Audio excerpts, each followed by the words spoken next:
Good evening, everyone. Time for another silver update. Now, this is the 30-minute chart of the euro US dollar on top of the Japanese yen, the US dollar.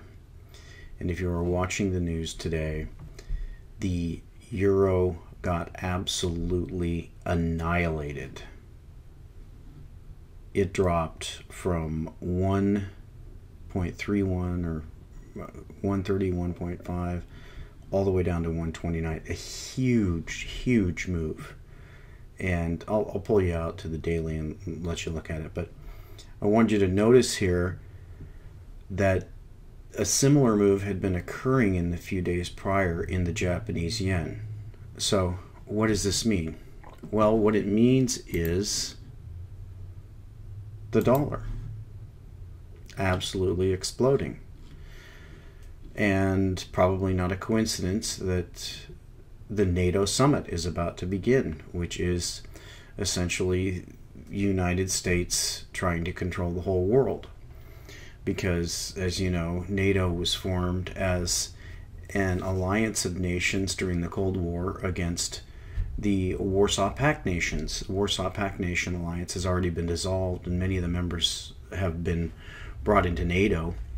So as they try to foment this third world war, is what it almost seems like, in the Ukraine, and try to isolate Russia, they've got their minions out there. And what's so amazing to me about it is that, and the topic of this tonight is going to be silver suicide. But here's another suicide here. It's just absolutely stunning that, and you know the reason is because Draghi came out and announced that interest rates are negative. So they're punishing savers. Now, why would Europe do something like that? We know that unemployment isn't solved by low interest rates. If it were solved by low interest rates, then they wouldn't have unemployment. So there's no reason for them not to strengthen their currency by raising interest rates. It's not in their interest to destroy their currency. Just as it's not in the interest of the Japanese to destroy their currency. So why are they doing it? Well, they're doing it because the biggest bully around, the United States, is forcing them to do it. That's my opinion. Now, I wanted to show you a story here before I get into the main stuff. And here's a perfect example. So that you can see this just broke 2 hours ago on Reuters. Fed survey highlights widening U.S. wealth income gap. The gap between the richest Americans and the rest of the nation widened after the Great Recession, a survey by the Federal Reserve showed on Thursday, suggesting deepening U.S. income inequality. I wonder who caused that. Maybe it's the Federal Reserve? And so we go through here, though incomes of the highest earners rose, blah, blah, blah, blah, blah, blah, blah. And it explains what all of you already know, which is that the rich are getting richer, the poor are getting poorer. But now we've got our wonderful Fed Chair, Janet Yellen. Fed Chair Janet Yellen has called income inequality a disturbing trend, attributing some of it to weak jobs market, but also to underlying trends like technology and globalization. So it's not the people who are manipulating markets, it's not the criminals at the Federal Reserve who are destroying the entire world with their negative interest rates. No, it's technology and globalization. So now these criminals at the Federal Reserve have gotten their buddy criminals over in Europe and in Japan to even destroy their currencies at a faster rate than the U.S. is destroying the dollar. And the only reason why the dollar isn't even zero right now is because this $1 trillion deficit that we're running every year is being paved over by borrowing. And so that is an amazing story. Now I want to show you the same sort of thing that's happening, except it's happening in silver. So the first thing I'm going to take you to is a chart of Barrick. Now, Barrick was at $30 back in 1995. And you have to remember, this is when gold through the 90s, gold was, what was it, bouncing around between $300 and $400 an ounce. And you can see that Barrick, it came up and it made a high, as gold was in a bull market, it made a high actually of about $55, but now it's down below 20. And you can see that it only has a market cap of about $21 billion. Now the other one I'm going to look at is Pan American Silver, which is, they say on their own that their goal is to be the largest silver miner in the world. So we're going to use them as an example for the silver miners.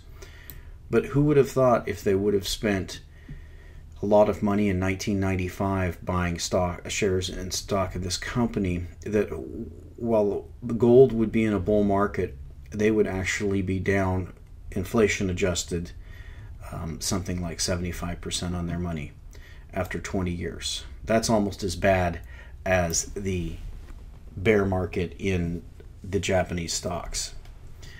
So let's look at this Pan American Silver. Okay, because I want you to look at the numbers. Now there's an interesting term here. It's called AISCSOS. AISCSOS. And what does that stand for? It is all-in sustaining costs per silver ounce sold. Pan American remains consistent with its 2014 production target of 25.75 million to 26.75 million ounces of silver and 155,000 ounces of gold. The company also expects its all-in sustaining costs per silver ounce, the AISCSOS, to be in the range of $17 to $18 and cash costs of $11.70 to $12.70. So that's what it costs them per ounce of silver. And the reason why I chose them is because they claim that more than 50% of their revenues come from silver. So we don't want to get mixed up in all of the base metals and all the other stuff thrown in there. This is based on their own numbers, $17 to $18. So at a $20 silver price, that gives us $2 to $3 above that. And you mine 25 million ounces of silver, so we're looking at $50 to $75 million. That's going to be, and that's not going to be your profit, because there's other things that are going to come out of that.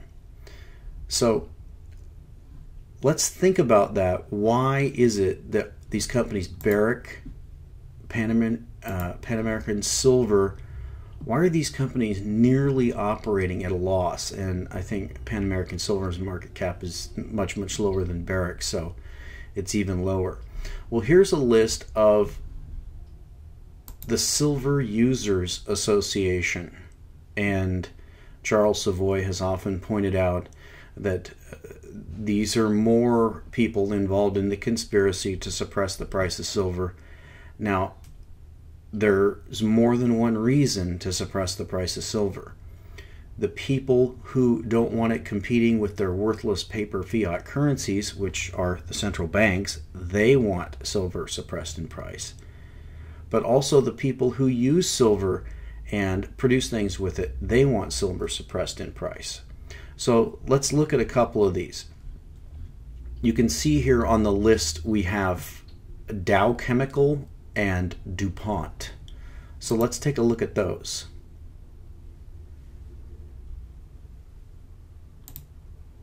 Here's the key statistics from Dow Chemical. You can see it's a $54 stock. That doesn't mean much, but you can see here it has an enterprise value of $77 billion, a market cap of $64 billion. But look at this, $57 billion in revenue in the quarter. And what was Pan American Silver mining? About 25 million in a year. So there maybe, let's say, 7 million in a quarter. That's going to be 7 million ounces, and we know they're only making $2 or $3. So 14, 15 million maybe is going to be what's coming in. Here's the gross profit. $9 billion just in one quarter. So that's Dow Chemical. That's someone who's using this silver, and I could show you Apple, I could show you all the rest, it doesn't matter. But these are members of the Silver Users Association. Now here's key statistics for DuPont. Similar thing, $60 billion market cap, $67 billion company, $35 billion in revenues, and $13 billion in gross profit. So they're making $13 billion a quarter in profit, and Pan American Silver is mining about 7 million ounces of silver in a quarter and making about $20 million. So you do the math. Now, why is it that these companies make such huge profits on what they sell, which uses silver, and the people who mine silver are barely staying above board, above water? You can see even Barrick, which is probably the largest of these players, even Barrick can't stay above water. In fact, that almost looks like a chart of a company that's going to go bankrupt. In 2014, with the price of gold at $1,300, this company is going under compared to the price that it was when gold was $300, a quarter of what it is now. So what's going on? Well, we know what's going on. They're suppressing the price, and they're causing the silver miners and the gold miners to commit suicide, just like they're forcing the Europeans and the Japanese to commit economic suicide so that they can prop up this. And it's succeeding. Basically, the United States is running a very, very large trade deficit, and this trade deficit is getting a little bit better, and part of the reason for that is because the dollar is strengthening. Now, a lot of people say that a strong currency isn't in the interest of your country. Well, it's a two-edged sword. Traditionally, countries have always wanted strong currencies. One of the reasons why is because the strength of the currency determines the cost of the goods that you import. Whereas the strength of the currency also determines the cost of the goods that you export, the cost to others of the goods that you export.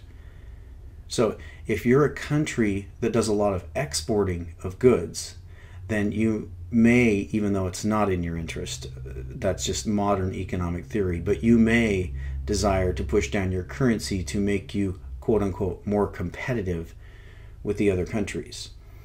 But certainly if you're a country in the position of the United States where you don't export anything anymore, or very, very little, and run a gigantic trade deficit, then you're going to want a stronger currency. The problem is that what strengthens a currency is the exact thing that they're not doing. What strengthens a currency is to have sound fiscal policy and to export things, a lot of things. That eventually will give you a stronger currency. So everything is upside down, and the bankers are forcing Japan and Europe, the euro, to basically commit financial suicide. The bankers are also forcing the miners to commit financial suicide, all to prop up this worthless dollar. And we'll talk to you next time.